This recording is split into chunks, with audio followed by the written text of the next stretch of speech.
बात तो पाक परवरदिगार ही बेहतर जानता है कि उसने किसी को बहुत ज़्यादा क्यों दिया और किसी को कम क्यों दिया।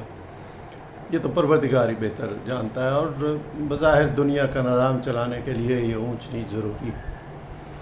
देखिए, इंसान अपने हाल पर अमूमन देखने में ये आया कि वो खुश नहीं होता। जो कुछ है उससे मज़ीद मज़ीद मज़ीद की ख्वाहिश उसमें पैदा होती रहती है। वो जो कहते हैं 99 हो तो 100 के चक्कर में इंसान रहता है। तो ये तमा, ये लालच उसकी कभी ख़त्म नहीं होती। छोटी गाड़ी है तो बड़ी की तमन्ना, अगर छोटा घर है तो बड़े घर की तमन्ना, एयर कंडीशन की तमन्ना, अगर कार पे जा रहा है तो जहाज़ों में उड़ने की तमन्ना। तो वो उसमें रहता है और वो उसमें लालच रहता है। जब ये आदत होती है किसी शख्स में तो वो फिर शुक्रगुज़ारी से दूर हो जाता है। जबकि अल्लाह ताला ने ये कहा है, जो मफ़हूम है कि शुक्रगुज़ारी से नेमत में इजाफ़ा होता है। तो हमें बहैसियत एक मुसलमान, बहैसियत इंसान शुक्रगुज़ारी को इख्तियार करना चाहिए, और हमें ये यकीन होना चाहिए कि जितना हम शुक्रगुज़ारी करेंगे उतना ही हमारी जो हैसियत है, हमारी जो रोज़ी रिस्क है, उसमें इजाफ़ा होगा।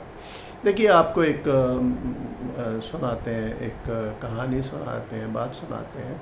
कहते हैं कि एक शख्स रोज़ी कमाने के लिए मुल्क से बाहर गया, बहुत मेहनत की, कई सालों बाद वो घर लौटा। घर में ख़र्चे के लिए पैसे तो भेज देता था, लेकिन काफ़ी अर्से के बाद जब उसने काम समेट लिया, वापस आया, तो जो पैसा लाया उसने सोचा कि उससे वो एक घर बनाए। तो उसने अपनी ख्वाहिश के मुताबिक, तमन्ना के मुताबिक एक घर की तामीर शुरू की।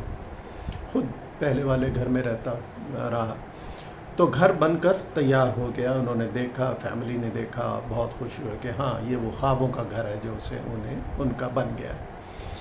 लिहाजा उन्होंने फ़ैसला किया, शाम को उन्होंने विज़िट किया और उन्होंने फ़ैसला किया कि कल से हम इस घर में शिफ्ट होना शुरू हो जाएंगे, यानी सामान वगैरह लाएंगे रहने के हवाले से। कहते हैं कि उस रात वो रात गुज़री, तो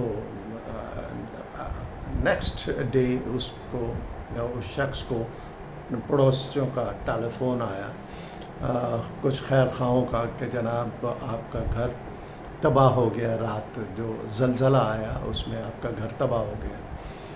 तो लोगों ने अफसोस का भी इज़हार किया। अब कुछ देर के बाद ये शख्स अपनी फैमिली के साथ, बीवी बच्चों के साथ उस जगह पे गया। वहाँ गया तो उसके हाथ में एक मिठाई का डब्बा था। उसने सब लोगों को वो ऑफ़र की कि आप मुँह मीठा कीजिए, मिठाई खाइए। लोग बड़े हैरान हुए और उसके इस रवैये पर दुख का इजहार करते रहे, और कोई ये कहता था कि शायद गम से निढाल हो गया है जो ऐसी हरकत कर रहा है। जब उस शख्स को ये सारी बातें उसके कानों में पड़ी तो उसने लोगों को कहा कि देखो, ये कितना बड़ा शुक्र का मुकाम है कि अगर हम कल या उससे पहले यहाँ शिफ्ट हो जाते और रात को उस घर में होते और ज़लज़ला आता है, जिस तरह ये बिल्डिंग तबाह होगी, घर, तो हम उसके नीचे होते तो तब जाते, मर जाते।